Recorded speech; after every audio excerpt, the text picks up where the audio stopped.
Bonjour à tous et bienvenue. Voici les titres de ce journal. Plusieurs mesures prises hier lors du Conseil des ministres, notamment la création d'une autorité de régulation du transport intérieur, réunion présidée par le chef de l'État, Alassane Ouattara.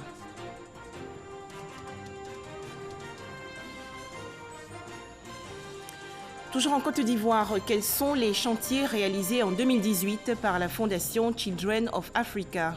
La première dame, Dominique Ouattara, a fait le point hier. C'était lors d'une cérémonie de présentation de vœux de Nouvel An.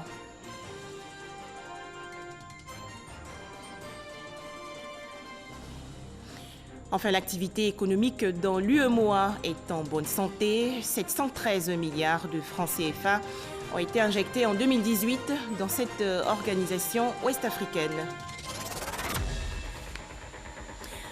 Merci de nous suivre. Le Conseil des ministres s'est donc réuni hier au Palais de la Présidence. Réunion présidée par le chef de l'État, Alassane Ouattara. À l'issue des travaux, le gouvernement ivoirien a adopté plusieurs mesures, notamment la création d'une autorité de régulation du transport intérieur. Les explications détaillées de Awa Touré. La politique de préservation, réhabilitation et extension de la forêt, désormais au cœur de l'action gouvernementale. Le Conseil des ministres de ce mercredi 30 janvier a ainsi adopté un code forestier en vue de lutter efficacement contre le réchauffement climatique. Le projet de nouveau code forestier innove avec la prise en compte suffisante de l'ensemble des activités rurales et la mise en place d'un cadre favorable à l'investissement privé nécessaire à la mise en œuvre du programme. Il introduit à cet effet des notions nouvelles telles que l'agroforesterie, l'ordre public et écologique, la concession forestière, l'observation indépendante et consacre une approche participative, multi-acteurs et transparente fondée sur les fonctions d'intérêt général des écosystèmes forestiers.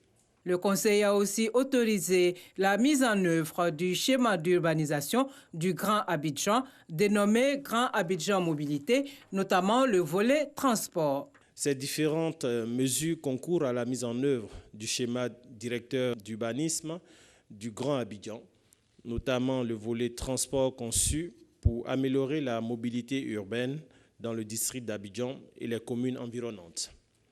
Ainsi, la loi d'orientation du transport intérieur est réaménagée pour permettre la création d'une autorité organisatrice de la mobilité urbaine dans le Grand Abidjan, dénommée Grand Abidjan Mobilité.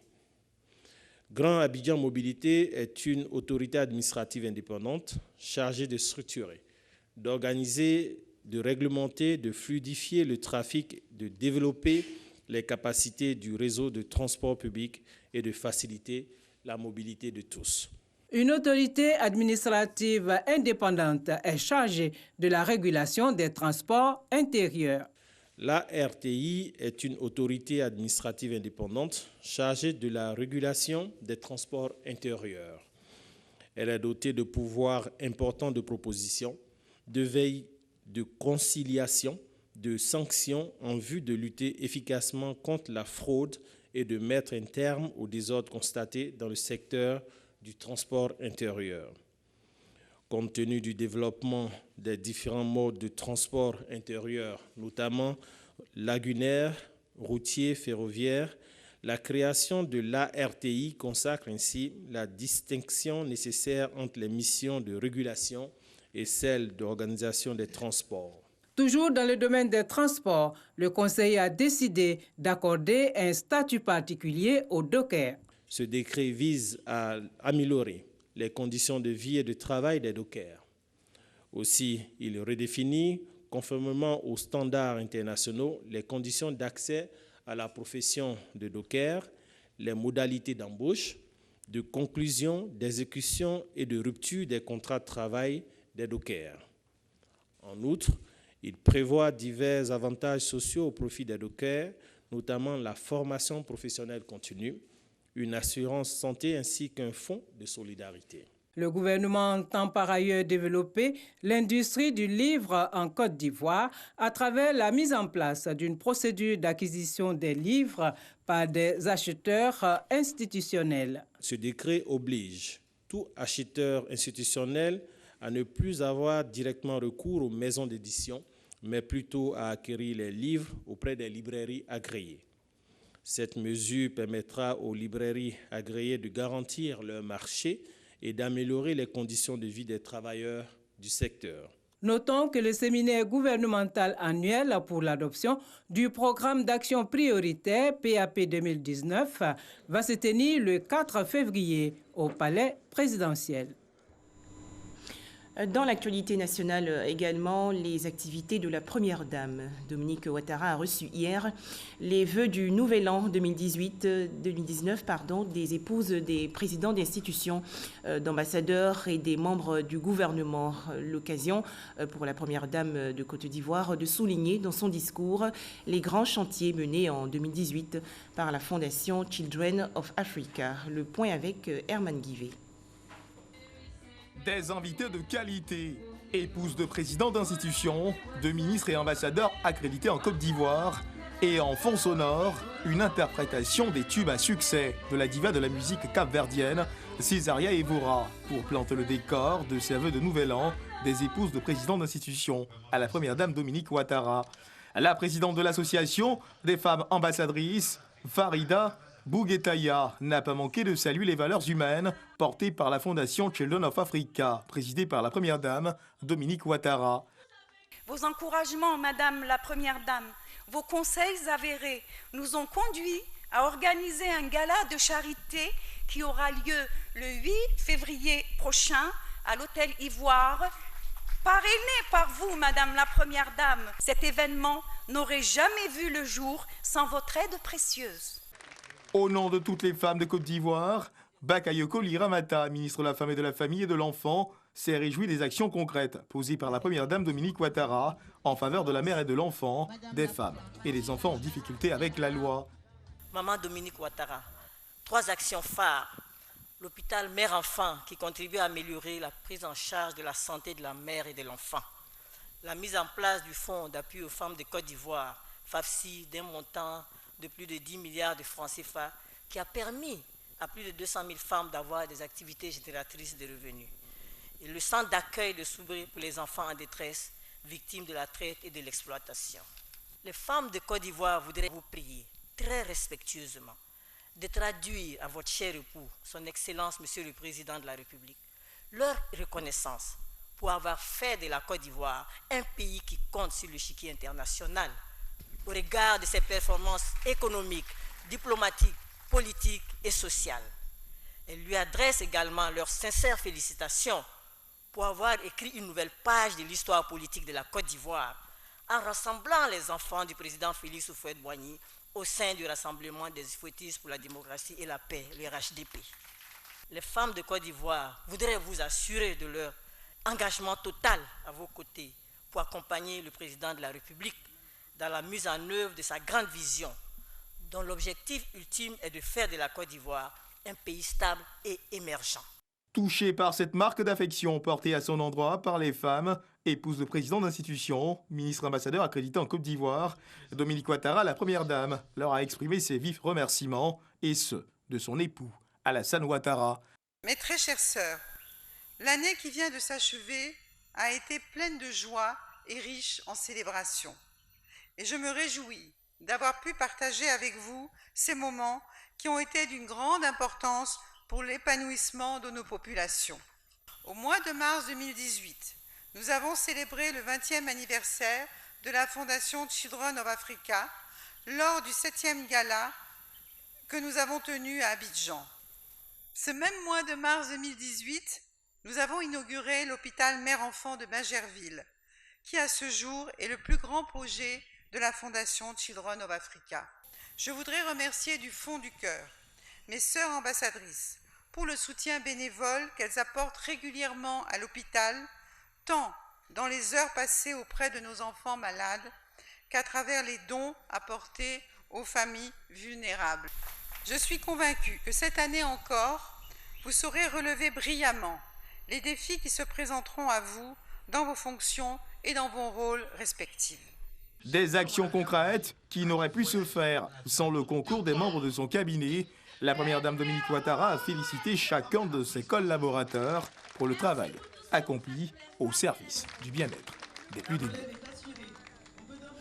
La Côte d'Ivoire entretient de très bonnes relations avec les pays africains et occidentaux. C'est pour saluer cette collaboration que le ministre ivoirien des Affaires étrangères a reçu hier les représentations diplomatiques et autres responsables d'organisations internationales. Marcel Montano a également tenu à les remercier pour leur soutien lors de la présidence ivoirienne du Conseil de sécurité des Nations Unies. Les précisions de Moussa Konaté. La Côte d'Ivoire a présidé le Conseil de sécurité de l'ONU du 1er au 31 décembre 2018. Une expérience qui a permis aux autorités ivoiriennes de contribuer au renforcement du maintien de la paix et la sécurité internationale. Selon le ministre des Affaires étrangères, cette action diplomatique a été possible grâce à la bonne collaboration entre la Côte d'Ivoire et les pays amis. Le mandat de la Côte d'Ivoire au Conseil de sécurité nous a permis de nous impliquer activement dans la résolution de nombreuses crises, aussi bien en Afrique qu'ailleurs dans le monde, et d'apporter notre contribution à la gestion de multiples fléaux qui menacent la paix et la stabilité mondiale. De l'avis de tous, cette présidence a connu un réel succès et en ma qualité de ministre des Affaires étrangères, j'apprécie à sa juste valeur la contribution de vos pays, de vos organisations à ce succès. Face aux ambassadeurs et représentants d'institutions internationales, le ministre Marcel Montano rassure de la volonté du gouvernement ivoirien de renforcer la cohésion et l'apaisement au sein de la classe politique. Engagement traduit en actes par le dialogue avec les partis politiques de l'opposition. Excellences, Mesdames et Messieurs, notre rencontre de cet après-midi se tient dans un contexte national marqué par la reprise du dialogue avec les partis politiques et les organisations de la société civile sur la réforme de la Commission électorale indépendante dans la perspective de l'élection présidentielle de 2020 que nous voulons juste, transparente et apaisée. Comme vous pouvez l'observer, le gouvernement ivoirien n'a eu cesse de multiplier les actions en faveur de la réconciliation nationale et de la consolidation du tissu social. À titre d'exemple, je voudrais citer l'amnistie accordée par le chef de l'État aux prisonniers de la crise post-électorale de 2010-2011, l'appui au retour des réfugiés et l'indemnisation des victimes. La présidence du Conseil de sécurité de l'ONU, assurée par la Côte d'Ivoire en décembre dernier, constitue un des faits marquants de l'offensive diplomatique engagée par l'État ivoirien sous le leadership du président Alassane Ouattara. Les autorités ivoiriennes qui s'activent pour la paix et la réconciliation dans le pays. En effet, 55 réfugiés ivoiriens, dont 5 ministres de l'ex-régime en provenance du Ghana, vont rentrer aujourd'hui à Abidjan. Ce rapatriement est organisé par le ministère ivoirien des Affaires étrangères en collaboration avec le Haut Commissariat des Nations Unies pour les réfugiés. On s'intéresse maintenant à l'activité économique de l'UEMOA. À noter que 713 milliards de francs CFA ont été injectés en 2018 dans l'économie de l'Union économique et monétaire ouest-africaine, et cela à travers la Bourse régionale des valeurs. Il faut également souligner une amélioration des indices de liquidité et de rentabilité. Les explications de Francis Boifo. Malgré le contexte général de la baisse des indices composites des bourses africaines due aux tensions commerciales internationales et l'instabilité des pays, la Bourse régionale des valeurs mobilières BRVM se porte bien. Cette année, nous avons eu une offre publique de vente de 56,9 milliards, qui est la plus importante jamais réalisée sur notre marché depuis sa création. Cela montre bien que les émetteurs s'intéressent encore à notre marché. Le marché des obligations a connu une forte progression avec un niveau de capitalisation qui se situe aujourd'hui à 3 400 milliards, ce qui se rapproche du marché des actions avec 9 nouvelles introductions d'emprunts obligataires pour un montant de 834 milliards de francs CFA. En 2018, c'est plus de 713 milliards de francs CFA réinjectés dans l'Union économique et monétaire ouest-africaine UEMOA à travers des remboursements d'obligations cotées et non cotées, des dividendes et intérêts. On note aussi une amélioration des indices de rentabilité et de liquidité. Nous sommes partis d'un niveau de liquidité de 5% en 2012. Nous sommes aujourd'hui à 11%. L'objectif, c'est de permettre aux petits porteurs de rentrer et de sortir à tout moment du marché sans avoir à attendre plusieurs séances de cotation avant de trouver une contrepartie. Voilà qui devrait inciter les opérateurs économiques, les petites et moyennes entreprises PME et les particuliers à investir à travers le marché boursier. Cette année, les responsables de la BRVM comptent renforcer les mécanismes de surveillance des transactions, l'offre de services aux sociétés non cotées, ainsi que la digitalisation des procédures du dépositaire central et de la banque de règlement. En Côte d'Ivoire, quelles sont les nouvelles dispositions contenues dans l'annexe fiscale 2019 ? Ces mesures ont été présentées récemment aux opérateurs économiques européens. Les explications de Cheikh Koné. Directeur de groupe, directeur administratif et financier, contrôleur de gestion, fiscaliste, juriste, les membres de la Chambre de commerce européenne Eurocham sont venus nombreux à cette session d'information et d'échange avec le directeur général des impôts sur les nouvelles dispositions de l'annexe fiscale 2019. Qu'est-ce qu'il y a dans l'annexe fiscale? De façon globale, il y a des mesures que nous avons regroupées en 5 catégories. La première, c'est des mesures de soutien aux entreprises. Ensuite, des mesures de renforcement des moyens de l'État. À la vérité, c'est des mesures qui visent à nous permettre d'engranger un peu plus de recettes. Des mesures à caractère social, des mesures de rationalisation et de modernisation du dispositif fiscal et des mesures techniques. Les opérateurs économiques européens se sont réjouis de l'existence d'un cadre de collaboration qui a débouché sur la prise en compte de quelques-unes de leurs propositions dans l'annexe fiscale 2019. Cependant, il relève l'existence de certaines préoccupations. Quelle est la définition d'entreprise du BTP entendue par l'administration fiscale? Sur l'article 8 concernant le paiement de l'impôt sur les bénéfices, quelle est l'année de référence à partir de laquelle cette disposition s'impose, 2018 ou 2019? L'absence de référence aux incidences du CISCODA révisé nous interpelle. Un moment d'échange qui a permis à Ouattara Sié de passer en revue toutes les dispositions fiscales. La Chambre de commerce européenne en Côte d'Ivoire, c'est 170 entreprises qui réalisent un chiffre d'affaires global de 5 000 milliards de francs CFA, soit une contribution de 26% au PIB. Un tout autre sujet à présent, cette élue ivoirienne entend œuvrer pour le leadership des femmes. Chantal Fani, sénatrice et maire de la commune de Kagnasso, dans le nord du pays, était récemment face à la presse. Elle s'est également prononcée sur l'égalité homme-femme en Côte d'Ivoire. On en parle avec Issa Yeo. Après le Press Club, l'Union nationale des journalistes de Côte d'Ivoire, UNJCI, vient d'initier une autre tribune d'échange. Les rendez-vous de la Maison de la Presse, une lucarne destinée aux personnalités de la société civile et politique. Premier invité, l'ambassadeur Chantal Fani. Non, je choisis Chantal Fani parce que nous voyons que c'est une femme de vertu, qui a un parcours et on a estimé que ce parcours-là, il fallait le faire connaître pour qu'elle puisse inspirer ses sœurs qui envisagent d'emprunter la voie du leadership féminin.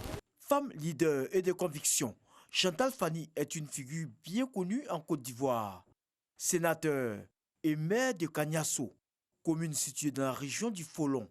Elle partage son expérience de leadership au cours de la rencontre.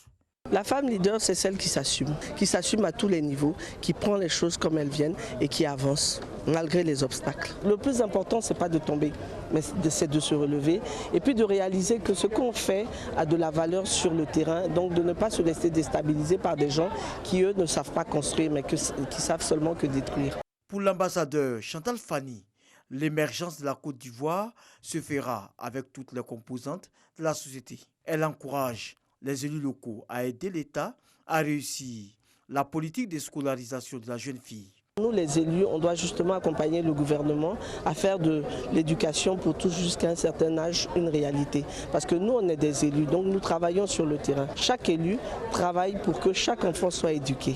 Les rendez-vous de la Maison de la Presse sont une tribune mensuelle. Direction la zone industrielle de Koumassi. Le ministère du Commerce, de l'Industrie et de la Promotion des petites et moyennes entreprises avait ordonné il y a peu de temps la fermeture d'une usine insalubre de fabrication de vin.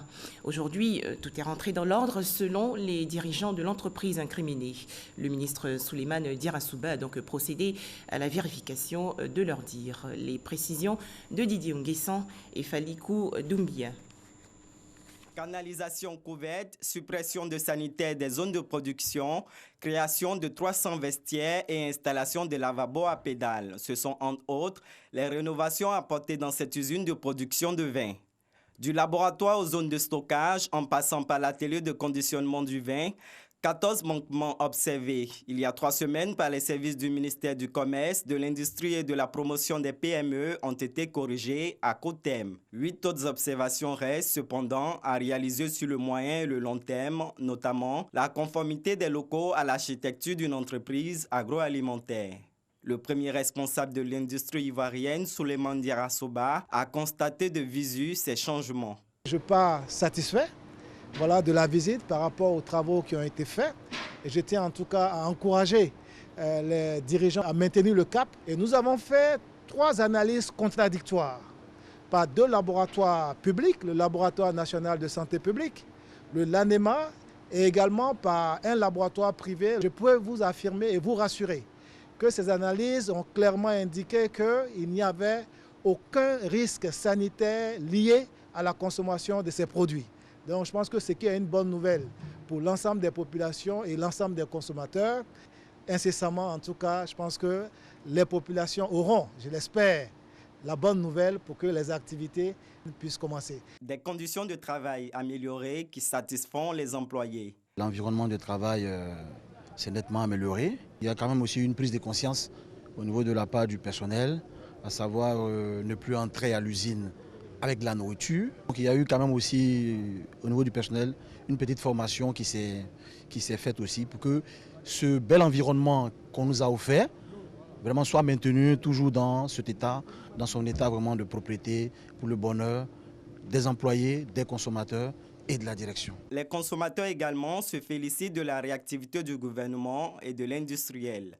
Les images que nous avons vues, que nous avons déplorées, en si peu de temps, nous avons constaté effectivement qu'il y a eu une amélioration totale de tout ce qu'on reprochait à la société. Vous savez, notre objectif n'est pas de menacer les emplois, mais notre seul objectif, c'est que le consommateur consomme soit quelque chose de propre. En attendant la levée des mesures conservatoires, une convention a été signée entre l'industriel et Côte d'Ivoire Normalisation Codinorm pour le respect de la conformité aux normes de tous les produits.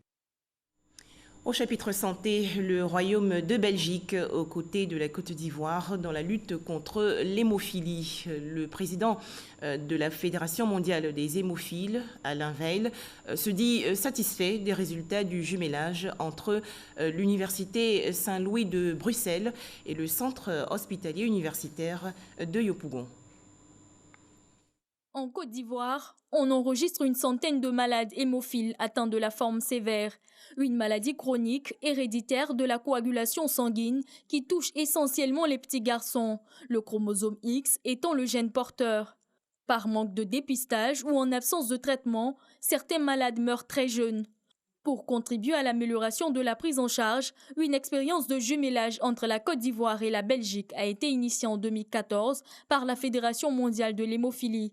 5 années de travail qui ont abouti à des résultats porteurs d'espoir pour les patients. Après 5 années, de nombreux patients ont été dépistés. Des mamans porteuses sont également mieux informées pour traiter leurs enfants, mais également savoir qu'en cas de naissance d'un petit garçon, il faut faire le dépistage. De nombreux patients ont des bilans articulaires, bénéficient de kinésithérapie.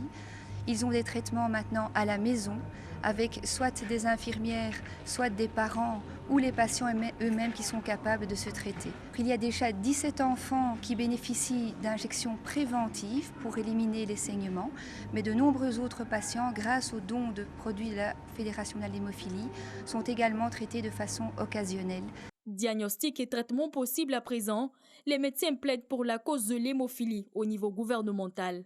Il faut que les autorités sanitaires en Côte d'Ivoire prennent conscience de ce qui a été fait des résultats et voir dans quelle mesure elle peut aider la communauté médicale, la communauté des patients, les hémophiles, à garder le cap. Le gouvernement doit inscrire l'hémophilie dans son plan national des maladies, avoir une ligne budgétaire dans le ministère de la Santé, de manière à pouvoir investir et acheter des produits de traitement qui sont dans le monde.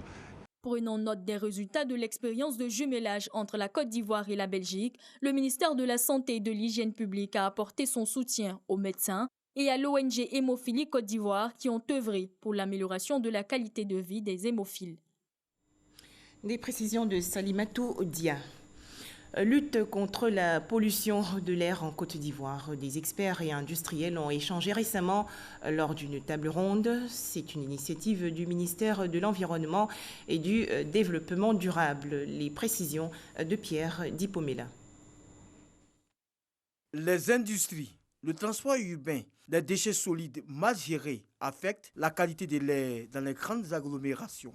Pour traiter cette préoccupation, des experts en environnement et des représentants d'entreprises industrielles se sont réunis autour du thème « La qualité de l'air en milieu urbain, un enjeu sanitaire, sociétal et économique ». Une table ronde initiée par le ministère de l'Environnement et du Développement durable en collaboration avec l'ONUDI, Organisation des Nations Unies pour le développement de l'industrie.